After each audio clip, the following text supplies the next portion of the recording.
Assalomu alaykum ummat kichik do'stlar. Bugungi anglaydigan cho'chkimiz maymun bilan qisqich baqa.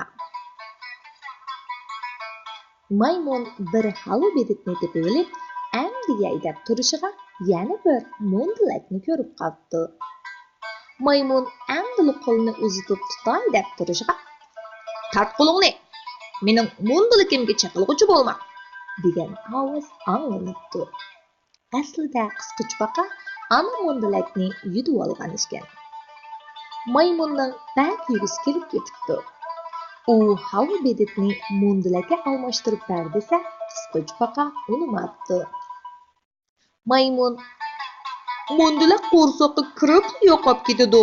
Halı beditni tersam, kuzda yo'g'on bir tup meva daraxti bo'lib o'sadi. Uning mevalarini yesa bo'ladi emasmi?"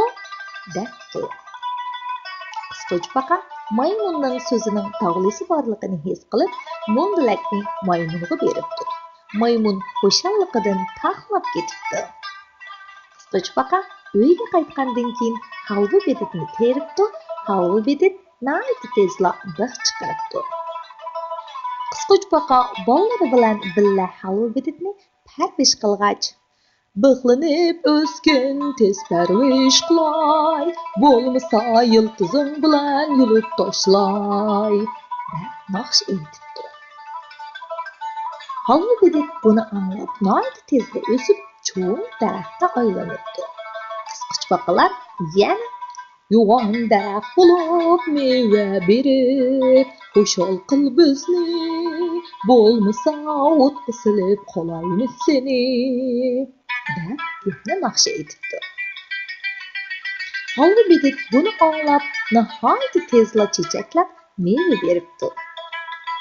Halva bedit daraxti bak egiz o'sib ketgachga, qisqich baqa shut qo'yib yiqibdi. Boshqa amallarni qilib yiqibdi, lekin halva beditni uzalmabdi. Bularning hammasini maymun ko'rib turibdi. U fursatni g'animat bilib, qisqich baqalarga yordamlashib, uzishib berganligini aytibdi. Ana qisqich baqa xo'shallik bilan ma'qul bo'ldi.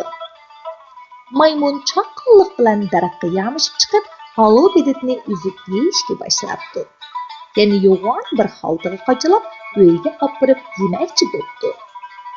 Buni ko'rgan ana qisqich baqa chiday olmay, "Sen o'zingni yemay, bizgami ozroq uzib bermamsan?" debdi.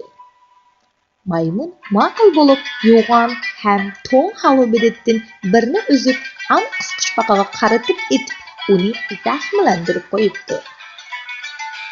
O'g'ir, kashtan va hasal harisi ana qisqich baqani ko'rgili kelganda, maymunning qilmishiga nihoyat g'azabi kelib, uni tutib olib toza jazolamoqchi bo'ldi.